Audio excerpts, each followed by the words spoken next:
हर हर महादेव। नमस्कार। मेरे YouTube channel श्रद्धा में आप सभी लोगों का हार्दिक स्वागत है। उम्मीद करती हूँ कि आप सभी सुखी और स्वस्थ होंगे, भगवान भोलेनाथ की भक्ति में व्यस्त होंगे। तो आज के इस वीडियो के माध्यम से हम जानेंगे शिव महापुराण संहिता 2 के द्वितीय खंड के पहले अध्याय के बारे में, जिसमें माता सती के चरित्र का वर्णन किया गया है। नारद जी ने पूछा, हे ब्रह्मा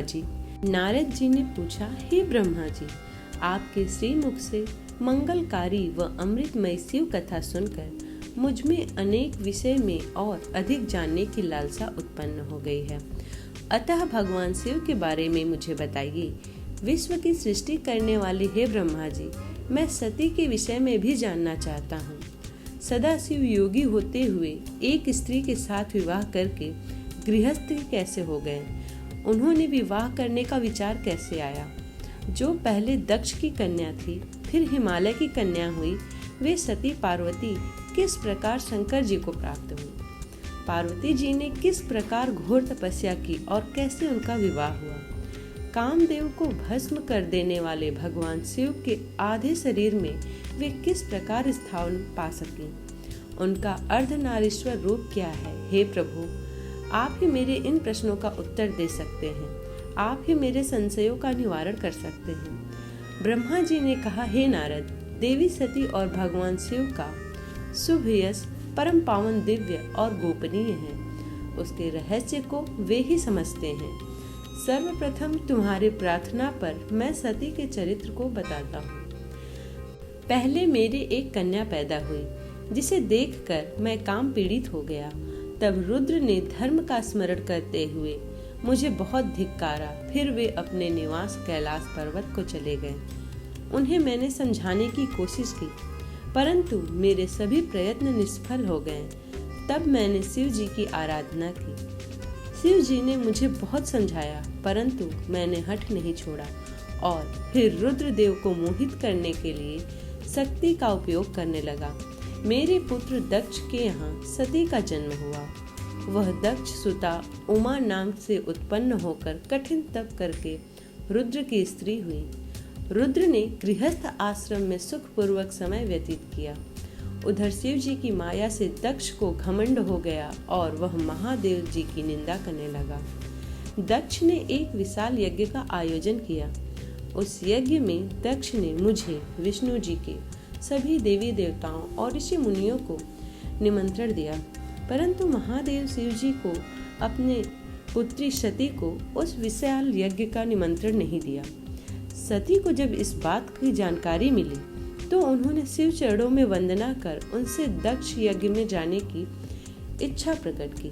भगवान शिव ने देवी सती को बहुत समझाया कि बिना बुलाए ऐसे आयोजनों में जाना अपमान और अनिष्टकारक होता है, लेकिन सती ने जाने का हठ किया। शिव ने भावी को देखते हुए आज्ञा दे दी। शिव सर्वज्ञ हैं। सती पिता के घर चली गई। वहां यज्ञ में महादेव जी के लिए भाग न देख और अपने पिता के मुख से अपने पति की घोर निंदा सुनकर उन्हें बहुत क्रोध आया। वे महादेव की निंदा सहन न कर सके और उन्होंने उसी यज्ञ कुंड में कूदकर अपने शरीर का त्याग कर दिया। जब इसका समाचार भगवान शिव तक पहुंचा तो वे बहुत कुपित हुए। उन्होंने अपनी जटा का एक बाल उखाड़कर वीरभद्र नामक अपने गढ़ को उत्पन्न किया। भगवान शिव ने वीरभद्र को आज्ञा दी कि वह दक्ष के यज्ञ का विध्वंस कर दे। वीरभद्र ने शिव आज्ञा का पालन करते हुए यज्ञ का विध्वंस कर दिया और दक्ष का सिर काट दिया। इस उपद्रव को देखकर सभी लोग भगवान शिव की प्रार्थना करने लगे। तब भगवान शिव ने दक्ष को पुनः जीवित कर दिया और उनके यज्ञ को पूर्ण कराया। भगवान शिव सती के मृत शरीर को लेकर वहां से चले गए। उस समय सती के शरीर से उत्पन्न ज्वाला पर्वत पर गिरी थी।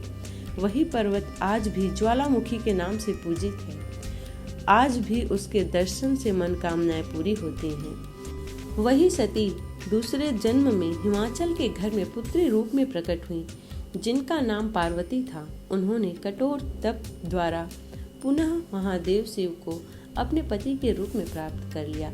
इस प्रकार शिव महापुराण संहिता 2 के द्वितीय खंड का पहला अध्याय समाप्त होता है।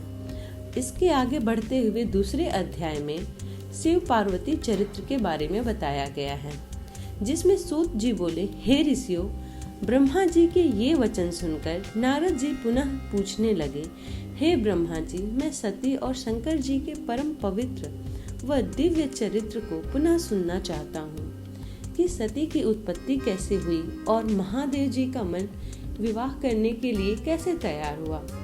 दक्ष से नाराज होकर देवी सती ने अपनी देह को कैसे त्याग दिया और फिर कैसे हिमाचल की पुत्री पार्वती के रूप में जन्म लिया। उनके तप, विवाह, काम, नाश आदि की सभी कथाएं मुझे विस्तार पूर्वक सुनाने की कृपा करें। ब्रह्मा जी बोले, हे नारद, पहले भगवान शिव निर्गुण, निर्विकल्प, निर्विकारी और दिव्य थे, परंतु देवी उमा से विवाह करने के बाद वे सगुण और शक्तिमान हो गए। उनके बाएं अंग से ब्रह्मा जी उत्पन्न हुए और दाएं अंग से विष्णु की उत्पन्न हुए। तभी से भगवान सदाशिव की 3 रूप ब्रह्मा, विष्णु और रुद्र सृष्टिकर्ता, पालनकर्ता और संहारकर्ता के रूप में विख्यात हुए। उनकी आराधना करते हुए मैं सुरासुर सहित मनुष्यों आदि जीवों की रचना करने लगा। मैंने सभी जातियों का निर्माण किया। मैंने ही मरीच, आत्रि, पुलह, पुलत्स, अंगिरा, क्रतु, वशिष्ठ, नारद, दक्ष और भृगु की उत्पत्ति की और ये मेरे मानस पुत्र कहलाए। तत्पश्चात मेरे मन में माया का मोह उत्पन्न होने लगा।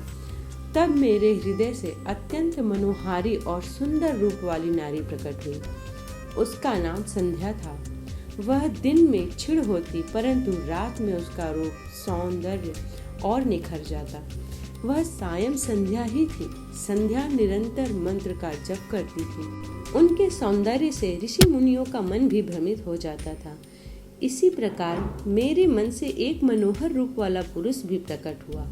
वह अत्यंत सुंदर और अद्भुत रूप वाला था। उसके शरीर का मध्य भाग पतला था। वह काले बालों से युक्त था। उसके दांत सफेद मोतियों की जैसे चमक रहे थे। उसके श्वास से सुगंधित निकल रही थी। उसकी चाल मदमस्त हाथी के समान थी। उसकी आंखें कमल के समान थी। उसके अंगों में लगे केसर की सुगंध नासिका को तृप्त कर रही थी। तभी उस रूपवान पुरुष ने विनय पूर्वक अपने सिर को मुझ ब्रह्मा के सामने झुकाकर मुझे प्रणाम किया और मेरी बहुत स्तुति की। वह पुरुष बोला, ब्रह्मा जी, आप अत्यंत शक्तिशाली हैं। आपने ही मेरी उत्पत्ति की है। प्रभु, मुझ पर कृपा करें और मेरे योग्य काम मुझे बताइए, ताकि मैं आपकी आज्ञा से उस कार्य को पूरा कर सकूं। ब्रह्मा जी ने कहा, हे भद्र पुरुष, तुम सनातनी सृष्टि उत्पन्न करो। तुम अपने इसी स्वरूप में फूल के 5 बाणों से स्त्रियों और पुरुषों को मोहित करो। इस चराचर जगत में कोई भी जीव तुम्हारे तिरस्कार नहीं कर पाएगा। तुम छिपकर प्राणियों के हृदय में प्रवेश करके सुख का हेतु बनकर सृष्टि का सनातन कार्य आगे बढ़ाओगे। तुम्हारे पुष्पमय बाण समस्त प्राणियों को भेद कर उन्हें मदमस्त करेंगे। आज से तुम पुष्प बाण नाम से भी जाने जाओगे। इसी प्रकार तुम सृष्टि के प्रवर्तक के रूप में जाने जाओगे। इस प्रकार शिव महापुराण संहिता 2 के दूसरा अध्याय भी समाप्त होता है। उम्मीद करती हूँ कि आज की यह वीडियो आप लोगों को पसंद आई हो। वीडियो पसंद आई हो तो वीडियो को लाइक करें और वीडियो को शेयर करें। चैनल को सब्सक्राइब करना बिल्कुल भी ना भूलें। इसी प्रकार के पूजा पाठ भक्ति से जुड़ी हुई वीडियोस को प्राप्त करने के लिए चैनल को जरूर सब्सक्राइब करें। मिलते हैं अगले अध्याय में। तब तक के लिए हर हर महादेव।